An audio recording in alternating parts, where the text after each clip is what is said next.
Questo è l'ultimo verso del Vecchio Testamento e sembra che per R, il grande redattore, così come lo definisce Roberto Calasso, questa è una questione di vitale importanza. Dalla risoluzione di questo conflitto atavico dipenderebbero addirittura le sorti della terra. Giusto per mettere le cose in chiaro, non sono di quelli che credono che il Cristo chiamasse Dio padre e non madre perché Dio è maschio.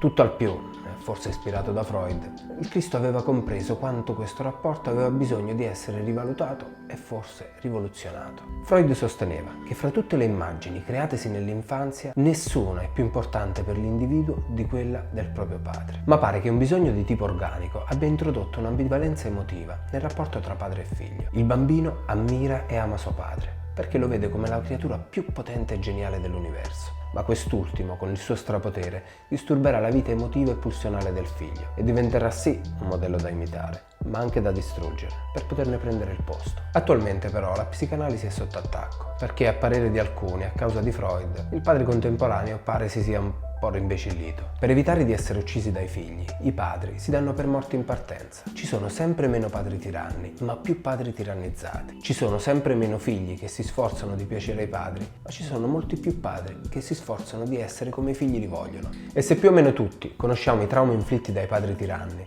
non meno disastri rischiano di compiere questi padri tirannizzati, in termini di crescita che è soprattutto autonomia, emancipazione e indipendenza dei figli dalle figure genitoriali. Per tornare alle parole di Malachia, nel primo caso padre tiranno è il figlio a volgere il cuore verso il padre. Nel secondo caso il figlio tiranno è il contrario.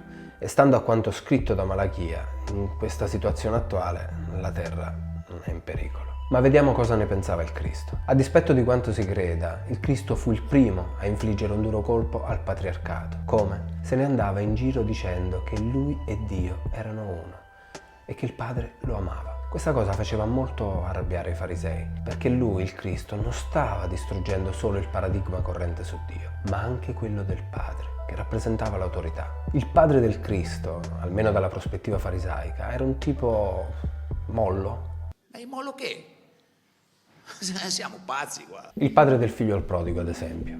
Lui alla fine ha premiato il figlio casinista, mica quello diligente. Perché questo padre qui si abbassa a raccogliere il figlio caduto e non lo schiaccia, lo redime e non lo condanna, lo perdona e non lo punisce. Vi immaginate se la gente avesse creduto al Cristo cosa sarebbe successo? Tutta la sfera dell'autorità dell'epoca sarebbe entrata in crisi. Nessuno avrebbe più riconosciuto l'autoritarismo della legge, che fino ad allora, ed anche oggi per certi versi, si manifestava come punitivo, coercitivo e aggressivo. Per il Cristo la dissoluzione di questo asservimento partiva proprio dal rapporto padre-figlio, perché è sempre stata la figura del padre ad influenzare il rapporto dei figli con la società. Ma cosa vuol dire avere il cuore rivolto l'uno verso l'altro? Ha a che fare con l'imparare a guardarci per ciò che siamo e liberarci dal pregiudizio che il ruolo porta in sé, così che i padri non vedano nei loro figli l'effetto di ciò che sono stati come padri e i figli non vedano nei loro padri la causa di ciò che sono diventati. La faccio più semplice: noi non siamo né la somma delle cavolate dei nostri padri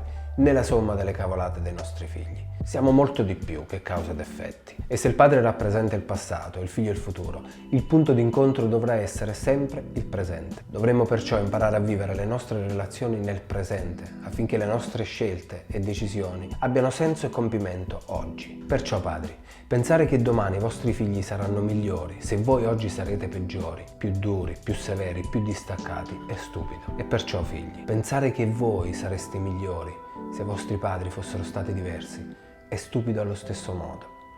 Voi già siete migliori.